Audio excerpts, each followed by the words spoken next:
Oke, sudah ada Bang Fahmi di studio. Ya mungkin kita langsung to the point aja nih ke Bang Fahmi nih. Bicara masalah tentang alasan ya. Alasan Mbak Im Wong ini ingin menceraikan istrinya. Menggugat cerai istrinya. Apakah memang seperti apa yang sudah digambarkan di video tayangan tadi? Apa yang dia sampaikan itu adalah sakit yang paling sakit. Sakitnya luar biasa sampai dia berbicara di depan itu. Artinya membutuhkan sebuah keberanian. Saya hampir 1 minggu itu berdialog sama dia. Memang ini harus saya masukkan di dalam gugatan ini. Iya Bang, memang ini harus saya masukkan. Masukkan Bang. Karena ini yang membuat sakit saya yang luar biasa. Kalau seorang laki-laki sampai berbicara seperti itu, saya sudah tidak. Saya ikuti maunya. Saya ajukan ke pengadilan dan ini serius. Saya beritahu tanggal 20 Mei seingat saya dia sudah menjatuhkan talak. Dan ini bukan main-main. Tapi dia bertahan dengan diam. Diam terus sampai akhirnya kemarin dia sampaikan. Ada hal yang membuat sakitnya sangat. Bagaimana dia tidak sakit? Karena orang yang sangat-sangat dia percaya yang menyakiti. Ya, itu saja. Tapi gini, kadang-kadang laki-laki ini kan egonya kan tinggi, ya kan? Karena kalau misalnya kita menuduh sesuatu dengan pasangan kita itu kan memang harus berdasarkan bukti-bukti yang banyak atau kuat gitu loh. Iya, apakah berdasarkan kecemburuan aja gitu. Bagaimana dengan bukti-buktinya Bang? Saya tidak akan ungkap. Karena itu buktinya, sangat sensitif. Kalau saya ungkap di sini yang ribut nanti semua orang pasti akan. Dan itu tidak etis. Yang jelas saya Fahmi Bahmid kalau sudah memegang perkara pasti dengan bukti. Dan bukti itu ada di pengadilan, dengan bukti tertulis ada, dengan video ada, dengan saksi ada. Yang mengetahui kejadian, yang melihat kejadian. Jam sekian sampai jam sekian semua ada. Artinya Muhammad Ibrahim melakukan apa yang dilakukan saat ini sudah di akhir batas kesabarannya. Ya, sabar 1 tahun. Sakit 1 tahun. Kemarin dia ledakkan. Saya sudah tidak sanggup Bang. Sampaikan. Oke, ini kan bicara masalah tentang orang pihak ketiga berarti kan. Pihak ketiga tadi yang kita sangkut pautkan dengan permasalahan seperti apa yang ditayangan tadi ini. Ada inisial DS yang tapinya katakan simpang siur nih. Ada yang bilang dari kalangan artis. Ada yang bilang bukan dari kalangan artis. Nah ini apakah memang benar inisial ini? DS. Saya ada kode etik profesi. Iya. Saya harus melindungi klien saya. Siap. Yang kedua, saya juga harus menghormati proses di pengadilan. Kalau saya sampaikan sekarang berarti sidang itu saya mulai dari sini. Padahal sidang akan dimulai tanggal 23. Kalau mau izin Bang, kalau misalnya bicara dari kan supaya paling tidak menepis dari teman-teman ini asumsi kepada seseorang kan. Ini dari kalangan artis atau bukan gitu Bang? Saya tidak bisa menjelaskan. Saya sudah diamanati sama Muhammad Ibrahim.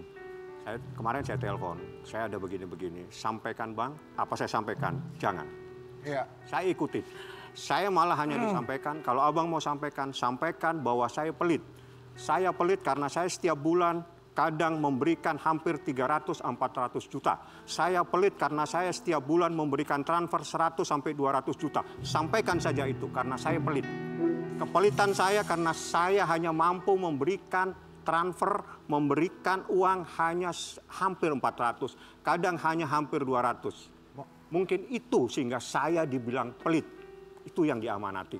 Yang tadi saya tidak didapat amanah. Amanah ini harus saya sampaikan. Ya mohon maaf. Mohon maaf Bang. Berarti artinya di sini kasusnya lebih kepada persoalan ekonomi atau ada orang ketiga? Orang ketiga. Orang ketiga. Karena orang ketiga. Orang ketiga yang membuat Soalnya sakit. Kan mungkin isu yang beredar tuh dibilang Mbak Im ini pelit sehingga. Jadi amanat pelit itu untuk disampaikan. Itu yang saya dapatkan amanah. Tapi siapa orang yang dimaksud pihak ketiga, saya dilarang menyampaikan. Oke, walaupun hanya bilang itu dari artis atau bukan artis. Karena kasihan teman saya lagi di rumah dimarahin tuh sama mertuanya gitu ya. Ya. Sama istrinya ya. Sama netizen bener ya. juga. Sama netizen juga diserang gitu ya penasaran. kan. Karena penasaran jadi kasihan gitu. Berarti yang dikatakan pihak ketiga ini konkret sudah ada bukti-buktinya yang Abang miliki. Ada. Saksi dengan cerita yang sendiri-sendiri. Iya baik. Ya sekarang benar nggak Bang kalau sekarang ini Mbak Im ini juga salah satunya adalah sedang menuntut hak asuh. Hak asuh anak untuk dia yang membesarkan. Betul. Karena dasarnya itu, jadi gini, Alasannya apa, Bang? jadi di dalam Undang-Undang Perlindungan Anak, ini mungkin semua biar paham. Jadi Iya. dalam Undang-Undang Perlindungan Anak, dalam surat edaran Mahkamah Agung, yang terbaik itu adalah kepentingan anak. Iya. Ya, jadi tidak berbicara siapa yang lebih berhak, tapi apa yang terbaik buat anak itu yang punya, yang dia harus mendapatkan hadona bahasanya, Iya. hak memelihara. Selama ini anak ini lebih nyaman dengan Muhammad Ibrahim, santai. Saya punya video banyak, jadi saya tidak perlu jelaskan lebih lanjut. Yang jelas itu yang menjadi dasar saya mengajukan permohonan ke pengadilan. Atau mungkin ada waktu hari-hari tertentu, kapan sama ibunya, kapan sama bapaknya. Karena kan yang namanya anak ini, apalagi kalau kita lihat anaknya masih sangat kecil-kecil ya, Iya. yang masih butuh kasih sayang dari orang keduanya tua. gitu loh. Iya. Kalau siapapun yang mendapatkan hak untuk hadona, itu pasti ada kalimat. Tidak boleh membatasi dan menghalang-halangi Oh gitu. untuk memberikan kasih sayang. Iya, Itu iya, pasti. iya. Kalimatnya pasti ada di dalam putusan. Siapapun yang mendapatkan hak, baik suaminya maupun istrinya. Bang. Semuanya kalimat itu pasti ada. Bang, hanya penasaran saja. Ini cepat saja. Ini artinya dari pihak laki-laki ingin meminta hak asuh anak karena adanya isu dugaan pihak ketiga supaya anak tersebut baik kehidupannya gitu.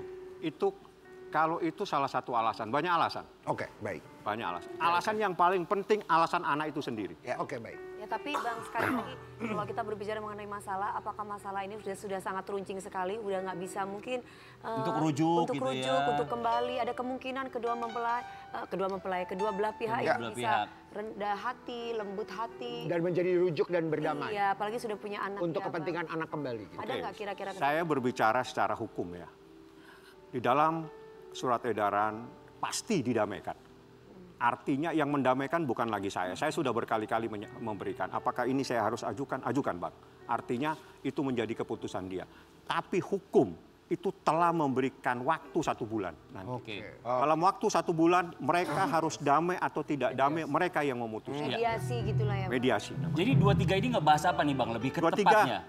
mereka dipanggil harus hadir dan pasti akan dipertemukan dan saya mau minta keluar karena saya tidak mau masuk di dalam persoalan batinia tersebut. Lebih menitik beratkan kepada apa nih maksudnya Bang? Di Ya, 2-3 mereka ini. didamaikan. Biasanya yang Oh pendamaian dulu. mediasi itu Mediasi untuk dulu. mendamaikan. Hanya sama saya dong yang pernah cerai. Oh iya, benar. Iya, saya Silakan. pernah dimediasi Oh, soalnya mediasi, ya. ya, benar, ya. Jadi dimediasi antara belah pihak. Nanti kalau udah kita nanti akan di tempat satu ruangan berdua, kita nanti saling ngobrol. Suruh ngobrol. Nah, Oh itu gitu. namanya.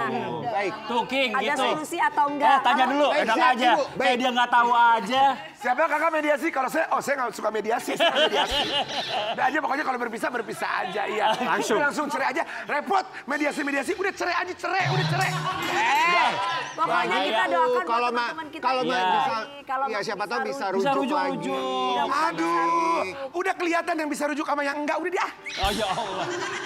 Hah, ya udahlah, nanti kita lanjut lagi aja ya. Yang di rumah jangan kemana-mana dulu, tetap di pagi-pagi ambiar. Geger.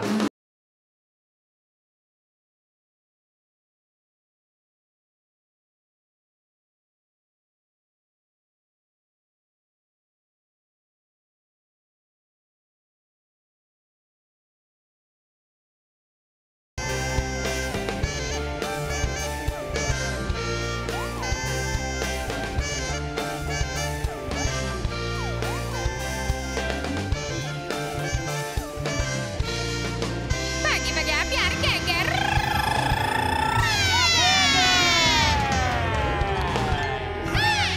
Terima kasih buat semua bintang tamu yang sudah hadir. Umi Elvira lagi kamar mandi, Uminya. Dawiya, terima kasih. Bang Purba, terima kasih. dan Bang juga Fahmi, terima kasih. Mbak Ena.